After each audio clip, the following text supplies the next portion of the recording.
Good evening guys. आज हम पढ़ रहे हैं भारत का शासन व्यवस्था यानी लोकतंत्र। जैसा आपको सामने दिख रहा है, डेमोक्रेसी। लोकतंत्र क्या है, क्यों है, कैसा है, इसकी क्या विशेषता है और भारतीय नहीं पूरी दुनिया में सभी देश लोकतंत्र के पीछे क्यों पड़े हुए हैं। हर एक देश ये क्यों चाहता है कि हमारे यहाँ लोकतांत्रिक सरकार हो। और ये लोकतंत्र कोई आज का नहीं है भाई। लोकतंत्र तो वैदिक काल से है, अर्थात ईसा पूर्वी 500 से 600 ईसा पूर्वी से ये अपने यहाँ चला आ रहा है। वैदिक काल में, बौद्धिक काल में लोकतंत्र जो है वो देखने को मिलता है। बौद्धिक काल में या जो वैदिक काल है उसके अंदर एथेंस, जो यूनानी छोटे छोटे नगर थे, वहां पर सबसे पहले लोकतंत्र की स्थापना हुई ऐसा माना जाता है। लेकिन भारत के अंदर लोकतंत्र को हम पढ़ेंगे कि भाई भारत में जो लोकतंत्र है वो स्वतंत्रता के बाद प्रारंभ किया गया। भारत का संविधान जिस दिन लागू हुआ, अर्थात 26 जनवरी 1950 को भारत के प्रथम राष्ट्रपति डॉक्टर राजेंद्र प्रसाद ने संविधान लागू करते समय ये घोषणा की कि भारत एक लोकतांत्रिक देश है। भारत में लोकतांत्रिक शासन व्यवस्था होगी। जब हमें लोकतंत्र के बारे में इतना जानना है कि लोकतंत्र क्या है, तो सबसे पहले हम जानेंगे कि लोकतंत्र की उत्पत्ति किन शब्दों से हुई। देखिए, अगर हम लोकतंत्र शब्द की उत्पत्ति को देखते हैं तो यह ग्रीक भाषा के दो शब्दों से लोकतंत्र का जन्म हुआ है, डेमोस और क्रेटिया। लोकतंत्र जो है वो ग्रीक भाषा के दो शब्दों से बना हुआ है। एक तो है डेमोस और दूसरा है क्रेटिया। आपको यह जो सब डेमोस तो एक ही मिलता है। डेमोस का अर्थ होता है लोक, अर्थात जनता। हालांकि डेमोस का वास्तविक अर्थ होता है भीड़, क्राउड, लेकिन इसमें थोड़ा सा संशोधन किया गया है और इसका अर्थ हमने लोक या जनता से लिया है।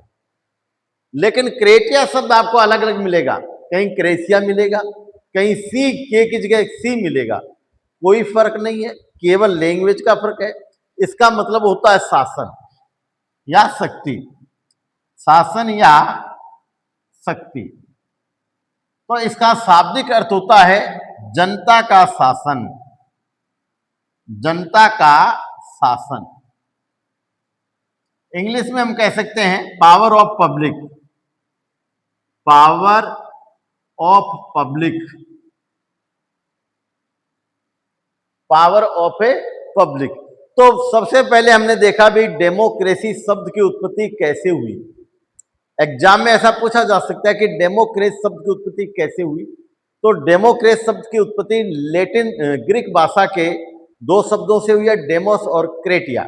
डेमोस का मतलब आप सामने देख रहे हैं, डेमोस माने होता है जनता, लोक, और क्रेटिया का मतलब होता है शासन। इसको हम क्या कहते हैं, जनता का शासन।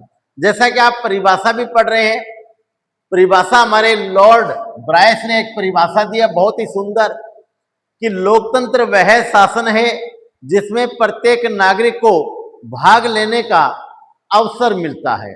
देखो, इसकी परिभाषा लॉर्ड ब्रायस ने दी है, सेले ने दी है, लेकिन सबसे जो लोकप्रिय परिभाषा है, जो पूरी जनता के अंदर जिस पर विश्वास किया जाता है, सबसे ज्यादा लोकप्रिय परिभाषा वो है अमेरिका के प्रथम राष्ट्रपति द्वारा दी गई परिभाषा, अर्थात अब्राहम लिंकन के द्वारा दी गई भाषा। अब्राहम लिंकन के अनुसार जनता के द्वारा जनता के लिए जो शासन व्यवस्था होती है उसे हम लोकतंत्र, जनतंत्र या प्रजातंत्र कहते हैं। तो लोकतंत्र के ही ये सारे नाम है, लोकतंत्र, जनता तंत्र और प्रजातंत्र। आगे मैं आपको ये भी पढ़ाऊंगा कि लोकतंत्र का वास्तविक नाम क्या है। ये जानने के लिए आप वीडियो को पूरा पढ़ें, पूरा देखें, पूरा सुने, आपको पता चलेगा कि वास्तव में लोकतंत्र है क्या। इस समय भारत में जो लोकतंत्र चल रहा है, आखिर हम उसका क्या नाम दे सकते हैं और वो कहां तक सही है, मैं आपके कमेंट चाहूंगा इस पर।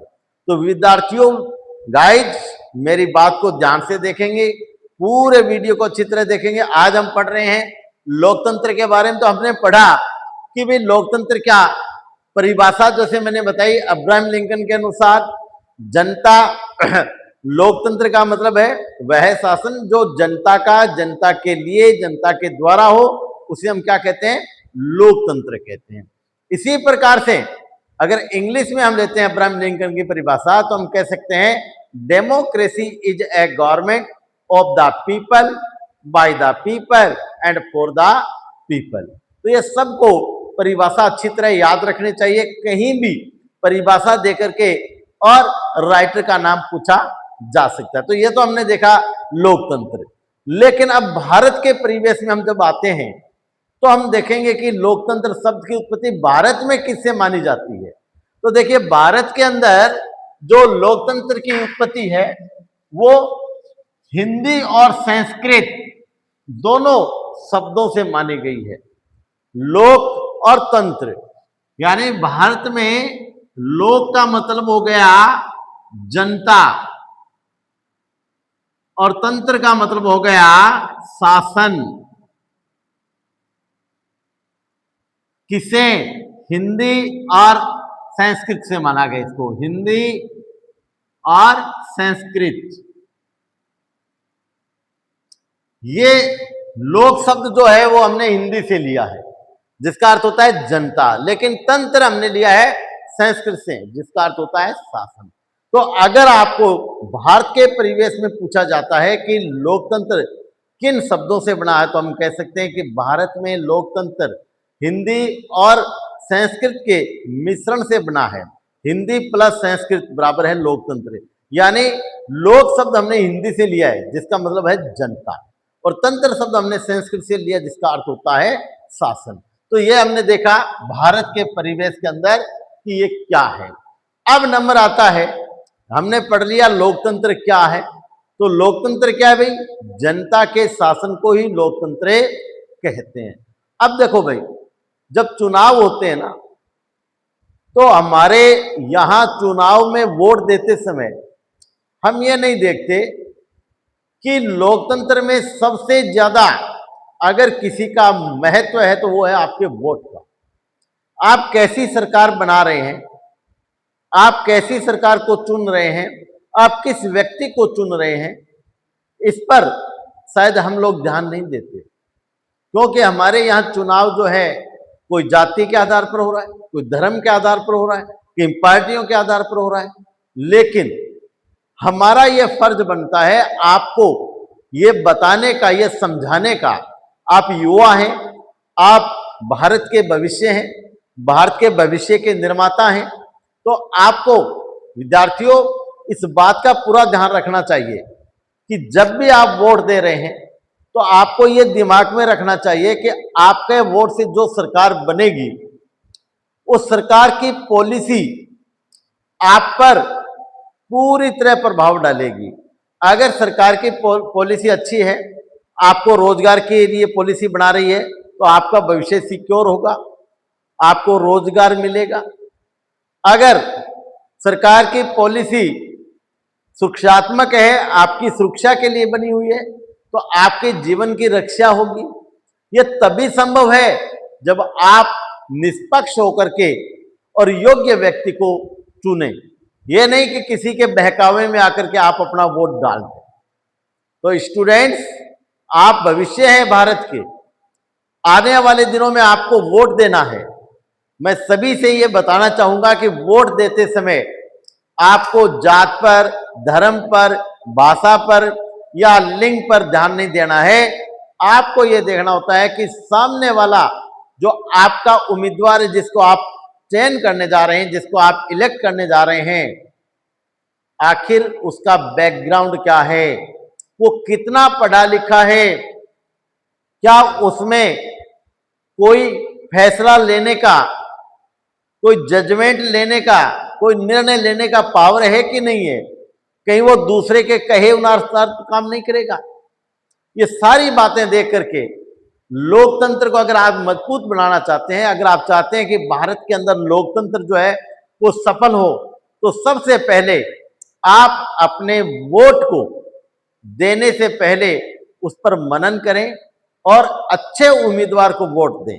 ऐसे व्यक्ति को वोट दें जो शिक्षित हो, जो कर्मठ हो, जो निर्णय लेने में सक्षम हो, जो सरकार में अपनी बात रखने में सक्षम हो, आपके क्षेत्र के बारे में जितनी भी समस्याएं हैं उनसे वो जानकार हो और उन समस्याओं को विधानसभा, लोकसभा या ग्राम सभा वहां उठाने में सक्षम हो, ऐसे व्यक्ति को चुनिए, तभी वास्तव में लोकतंत्र होगा। अन्यथा लोकतंत्र की कल्पना करना भी बेकार है।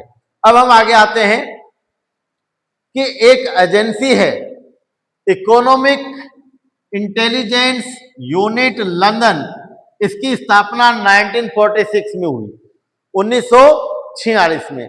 देखो ये इकोनॉमिक इंटेलिजेंस यूनिट लंदन जो है ये इकोनॉमिक ग्रुप का एक भाग है लंदन में, और ये पूरी दुनिया के जो देश हैं जहां लोकतंत्र है उनका सर्वे करती है और विश्लेषण करती है और अपनी रिपोर्ट देती है।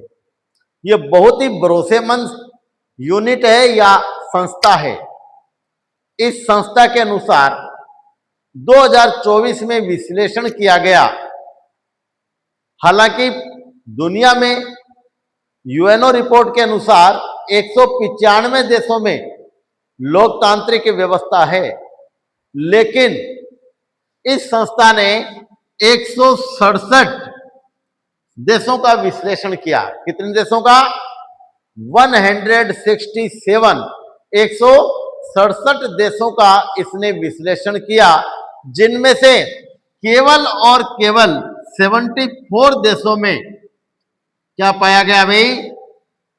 लोकतंत्र पाया गया है। 167 देशों में से केवल 74 देशों में लोकतंत्र पाया गया है। वैसे 90 से 110 देशों के अंदर लोकतंत्र के पाए जाने की संभावना समय समय पर व्यक्त की जाती है, लेकिन ऐसा कुछ नहीं है। इसने विश्लेषण किया बेकायदा और 74 देशों में लोकतंत्र पाया जाता है, लेकिन विडंबना देखिए, केवल 20 से 25 देशों में ही पूर्ण लोकतंत्र मिलता है।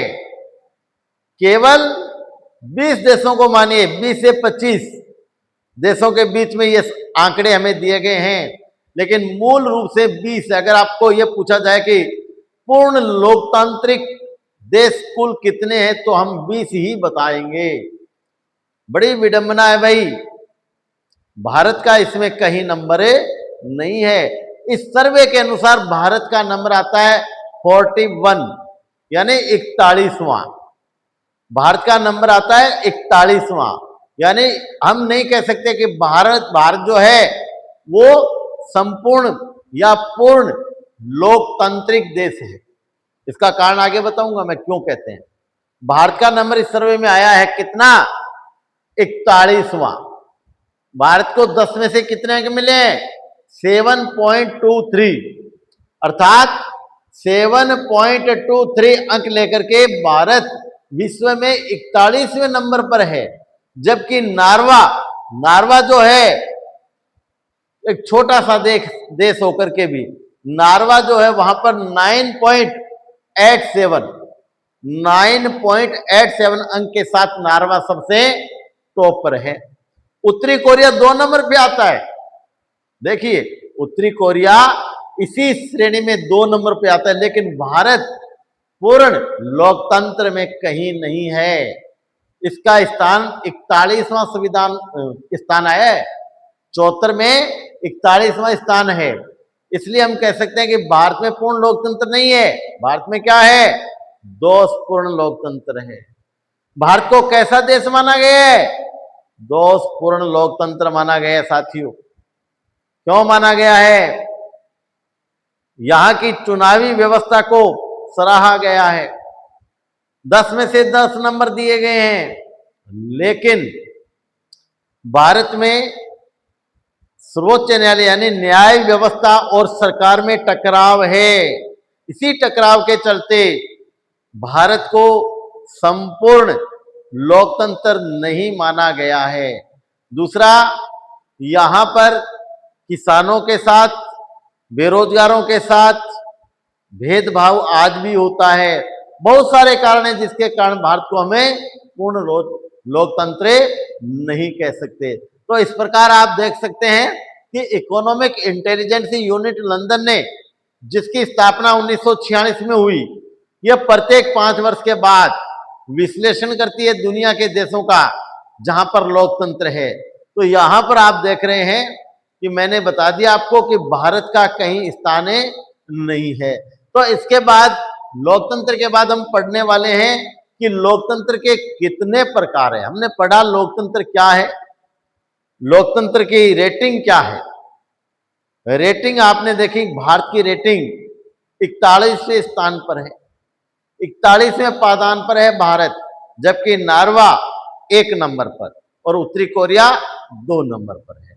अब हम देखते हैं कि भारत में लोकतंत्र जो है कितने प्रकार का है। तो भारत में लोकतंत्र 2 प्रकार का है भाई, या हम यह कह सकते हैं कि लोकतंत्र के कितने प्रकार हैं, तो भी एक ही बात है। लोकतंत्र 2 प्रकार का होता है, प्रत्यक्ष और अप्रत्यक्ष। तो यहां आप लिख सकते हैं लोकतंत्र एक तो होता है प्रत्यक्ष और दूसरा होता है अप्रत्यक्ष।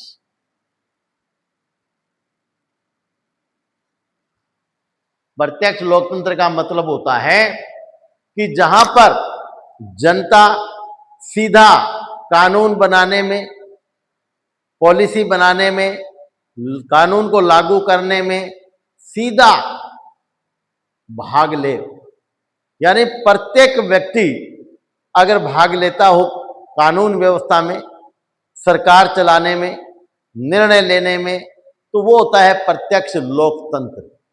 लेकिन ऐसी लोकतंत्र व्यवस्था केवल उन देशों में सफल है जहां की जनसंख्या बहुत कम होती है। जनसंख्या जहां की कम होती है वहां ये व्यवस्था हो सकती है।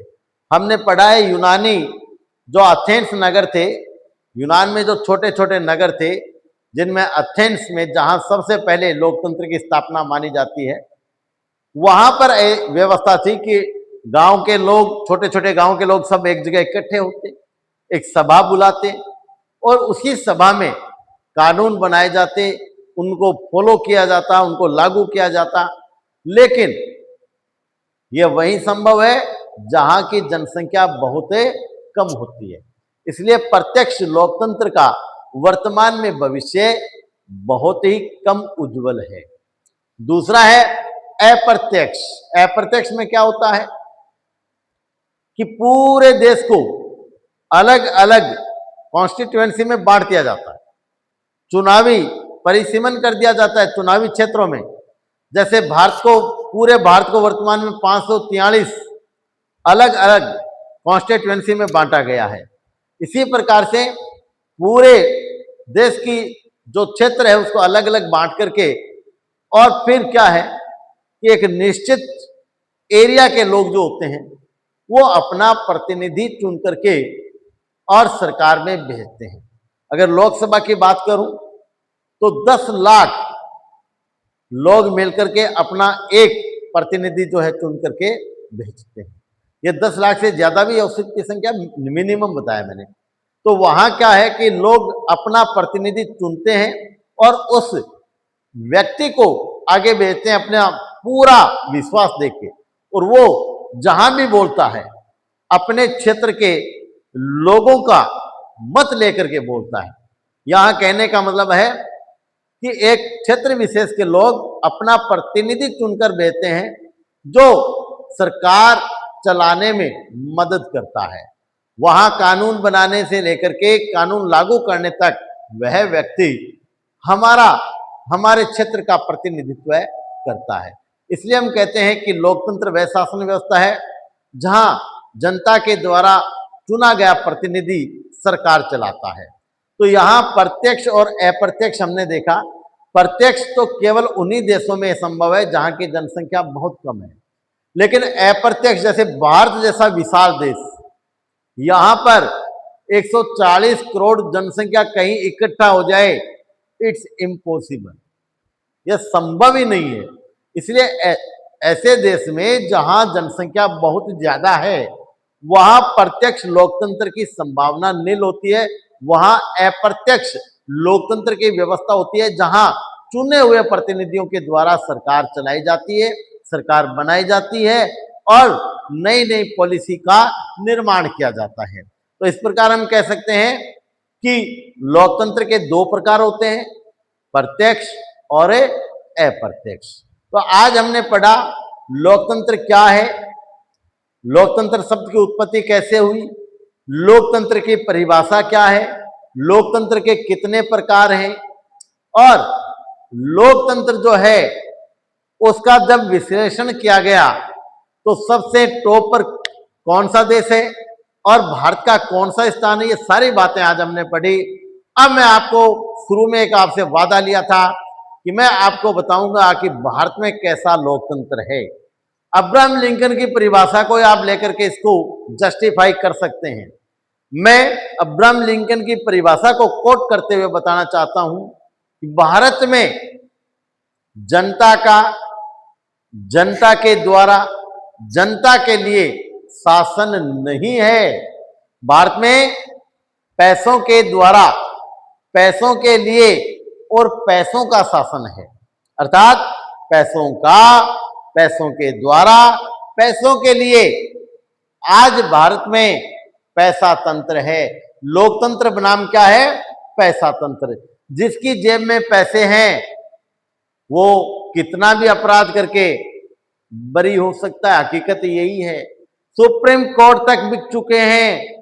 सुप्रीम कोर्ट के जज जिनके घरों में करोड़ों रुपए पाए जा रहे हैं, भ्रष्ट हो चुके पूरी न्याय व्यवस्था। किसी प्रकार से आपको न्याय मिलने की उम्मीद तभी है जब आपकी जेब में पैसे हैं। अगर आप गरीब हैं, आपके पास पैसे नहीं हैं, तो यहां लोकतंत्र नहीं है। लोकतंत्र खतरे में आ चुका है। आज से नहीं, जब से देश आजाद हुआ तब से। भ्रष्टाचार आज से नहीं हुआ है। मैं ये नहीं कहता कि मोदी के शासन में भ्रष्टाचार है। राजीव गांधी ने खुद ने एक बार कहा था, राजीव गांधी ने खुद ने कहा था कि जब मैं 1 रुपया अर्थात 100 पैसे भेजता हूं इन संस्थाओं को तो 15 पैसे ही जनता तक पहुंचते हैं। 85 पैसे तो ये नेता गुरगले कर जाते हैं। तो कैसे कहोगे कि भारत में लोकतंत्र है? किस मुंह से कहोगे? भारत में केवल और केवल पैसा तंत्र है। पैसों के लिए शासन होता है, पैसों के द्वारा शासन होता है और पैसे वालों का शासन होता है। इसलिए साथियों, लोकतंत्र बनाम पैसा तंत्र, यही सच्चाई है। जय हिंद, जय भारत।